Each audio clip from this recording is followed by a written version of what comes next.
How to invite people in Apex Legends Mobile.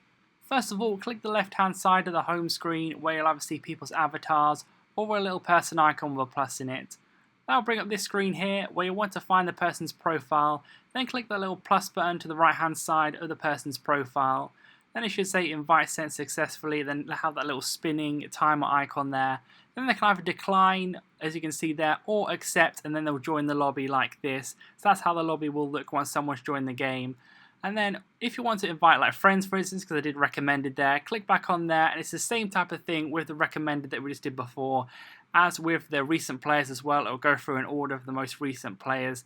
So you click plus on them, then it'll invite them to the lobby if you want to play again with them. And you can also do it from the home screen. So as you can see in the home screen, there'll be a little plus there. You click on that plus, then invite people in the same type of way. It doesn't need to be on the left-hand side.